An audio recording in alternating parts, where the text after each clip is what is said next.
Welcome back to this week's coffee break. I think you'll notice I'm not in my kitchen. So I am actually in Orlando, Florida for the Future of Education Technology Conference, and this is the wonder of my hotel room. I wanted to talk a little bit. I had even hesitated putting out a coffee break video this week because I wasn't at home and I haven't been at school, and but then yesterday, the keynote address at this conference was probably the best keynote I've ever heard. And I've heard some pretty good ones from time to time. But it really resonated with me for some reason, and I wanted to take the time to share a few thoughts about it while we had a little chance to talk together today. And I promise I'll try to keep this as short as possible. I'm going to put a link in the description of this video to a TED Talk that was given by our keynote speaker, Shawn Achor.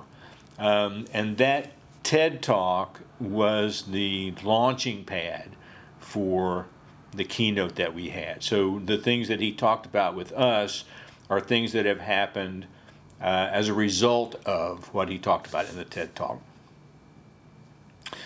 One of the things I think that hit me was, and I have used this metaphor from time to time, both with myself and with other people, that when we get ourselves into a rut and we are sort of in a funk and we don't know what we're doing, and life just doesn't look very good right now, and things are just kind of blah, I will tell people that they need to get a new view outside their window. And for me, that view means that I need to think about Paso Grove Beach, Florida for a little while, because that's sort of my happy place. And so it was this whole idea about happiness and how we think wrongly about happiness and positivity.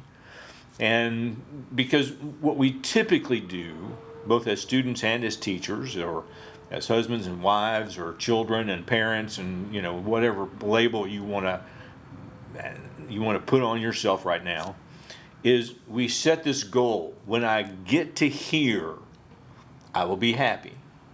When I get my master's degree, I'll be happy. When I get my PhD, I'll be happy. If I can pass all of my classes this semester, I'll be happy. The problem with that is that once we achieve that goal, our brain automatically sets a new goal, and then we're not happy anymore. And we won't be happy until we meet the new goal. And once we meet the new goal, our brain automatically sets a higher bar for us, and we are always on this elusive hunt for the level that brings us happiness. And it should not work that way.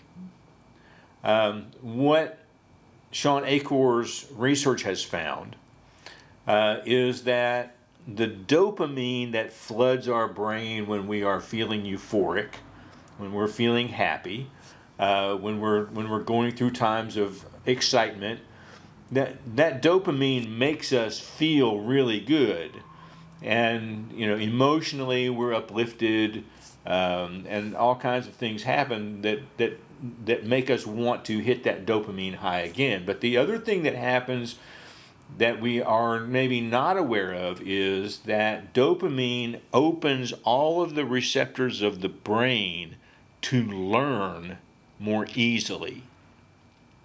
So when we have dopamine flooding our brain like it should, we learn better.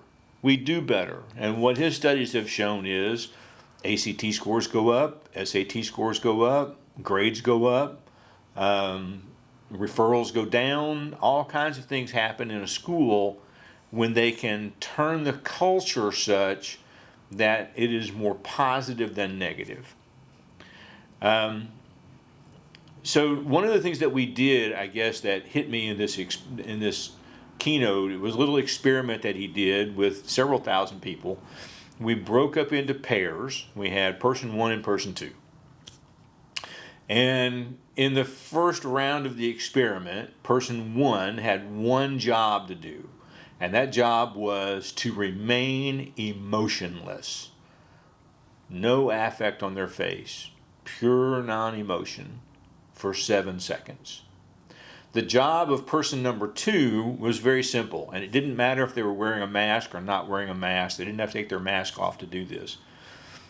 Person number 2, their job was to do one thing.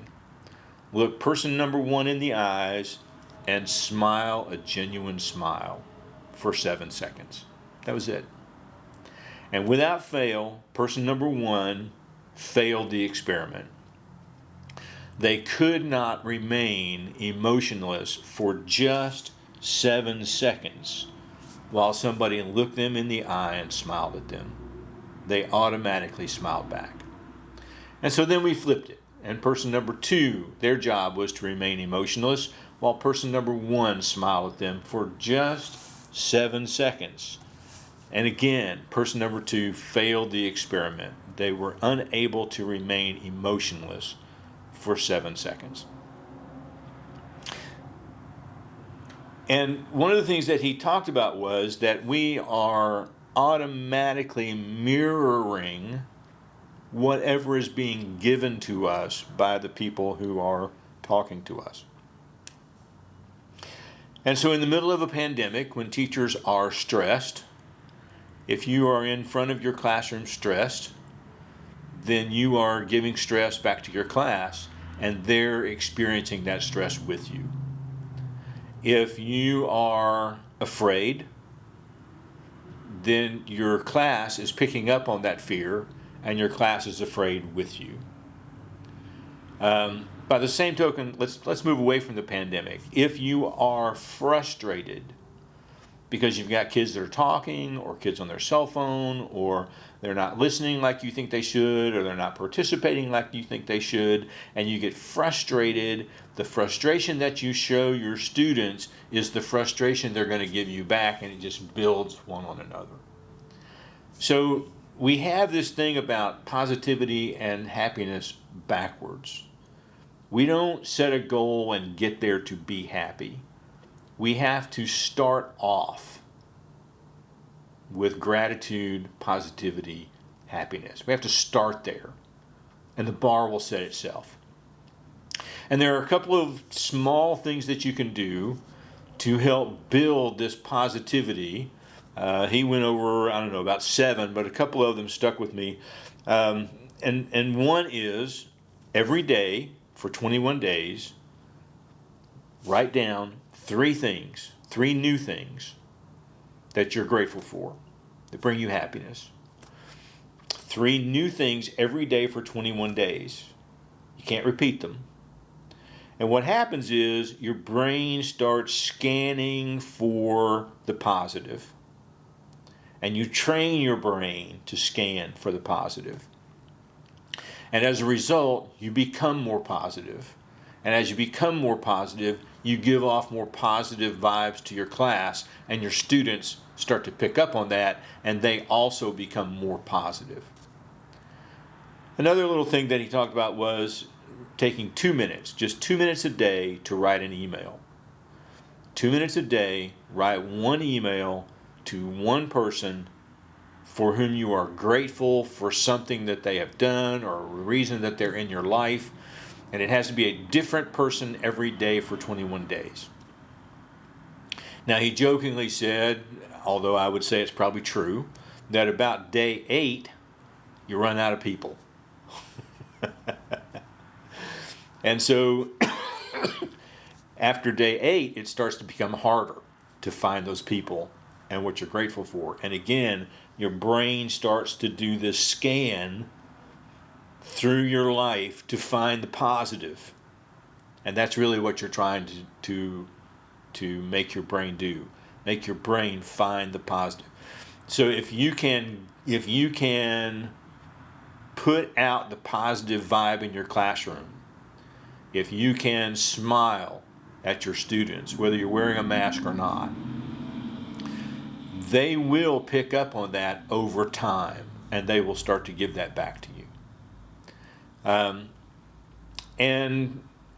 There's so much more I could talk about, but I won't. But this whole idea about positivity, one of the reasons I guess it stuck with me is because I'm not a positive person by nature. I'm a skeptic. I'm a curmudgeon. I gripe about stuff. And I need to do some scanning. I need to let my brain scan for a while. Other things he talked about: exercise, walking 5-10 minutes a day. The last thing I'll mention is that, and this may be just as important as everything else. But the last thing I'll mention is this, and that is that when we face tasks alone, they seem bigger than they are. But when we face that same task with somebody beside us, a team member, a mentor, an instructional coach, someone alongside of us, those tasks become much smaller in our brain and much easier to attain. Now, that's a good rule for teachers, to have someone who can help you overcome the things that are really starting to drag you down, or the things that you think are just going to be too hard to do this year. But it's also a good thing for students to have a team member, a partner, who can help them to see that the goal is really easier than they think on their own. So much more I could talk about, but I won't. I will let you go. I hope you have a great week. We'll see you next Friday.